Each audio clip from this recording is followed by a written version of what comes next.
Le mystère du trésor des abysses en 1892, une rumeur fascinante circulait parmi les cercles d'aventuriers et de financiers.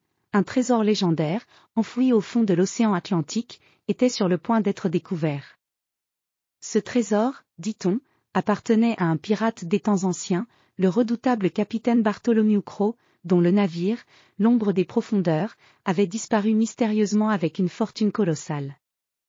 Le professeur Émile Delacroix, un économiste réputé pour ses travaux sur les flux monétaires et les théories de la valeur, était captivé par cette légende. Avec son esprit curieux et son goût pour l'aventure, il décida de se lancer dans une expédition pour retrouver ce trésor. Ses amis et collègues étaient partagés entre scepticisme et enthousiasme, mais aucun ne pouvait ignorer l'attrait de cette quête incroyable. Le voyage commença à bord du vaisseau Explorateur, un navire spécialement équipé pour les expéditions sous-marines. Le capitaine Armand Dubois, un marin expérimenté avec une barbe épaisse et une attitude bourrue, était chargé de guider le navire à travers les eaux tumultueuses. Le professeur Delacroix, avec ses lunettes étincelantes et son habit d'aviateur, dirigeait l'expédition avec une détermination inébranlable. Le trajet vers les lieux supposés du trésor fut semé d'embûches. Les tempêtes se déchaînaient avec une violence inouïe, faisant tanguer le navire et ébranler les nerfs de l'équipage. Les vagues se brisaient contre la coque avec un fracas assourdissant, et le vent hurlait comme une symphonie chaotique.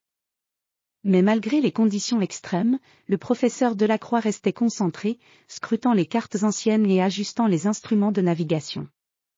Finalement, après des semaines de navigation, ils atteignirent une région sous-marine qui, selon les indices trouvés dans les journaux du capitaine Crowe, devait abriter le trésor.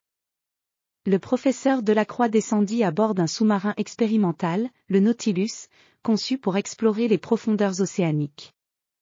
Le Nautilus était un chef-d'œuvre de la technologie moderne, avec ses panneaux de verre renforcés offrant une vue imprenable sur le monde sous-marin.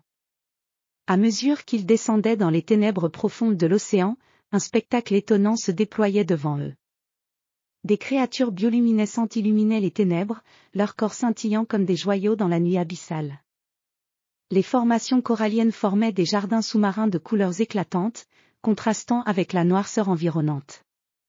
Après des heures de plongée, l'équipage découvrit une immense épave, couverte d'algues et de corail, reposant sur le fond de l'océan. C'était l'Ombre des Profondeurs.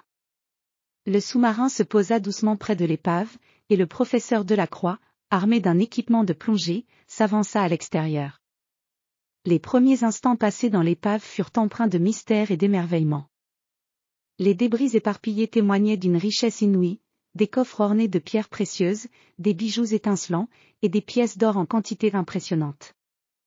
Le trésor était bien réel, mais ce qui était encore plus fascinant, c'était le fait que tout semblait suspendu dans le temps, préservé par les profondeurs océaniques.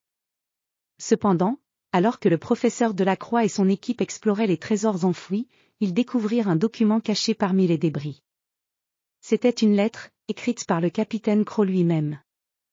Dans cette lettre, le pirate expliquait que le véritable trésor n'était pas seulement constitué d'or et de bijoux, mais d'une connaissance précieuse sur la gestion des richesses et des ressources. Il avait caché ses connaissances dans l'espoir qu'un jour, quelqu'un capable de comprendre leur véritable valeur viendrait les chercher. Le professeur Delacroix, bien que ravi de la découverte matérielle, fut encore plus ému par la profondeur du message du capitaine Crowe. L'or et les bijoux n'étaient que des symboles de quelque chose de plus grand, la sagesse et la gestion des ressources qui pouvaient influencer le destin des sociétés humaines. En ramenant le trésor à la surface, il décida de partager cette connaissance précieuse avec le monde entier. De retour à Lyon, le professeur Delacroix fut accueilli en héros. Il présenta les richesses découvertes ainsi que les enseignements tirés de la lettre du capitaine Crowe lors d'une grande conférence. Les leçons sur la gestion des ressources et la valeur des richesses firent l'objet de débats animés et de réflexions profondes.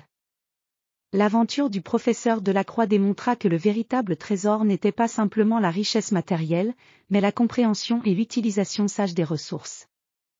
En fin de compte, l'expédition dans les profondeurs de l'océan offrit non seulement un trésor tangible, mais aussi une richesse immatérielle qui changea à jamais la manière dont les gens percevaient la valeur de l'argent et des ressources.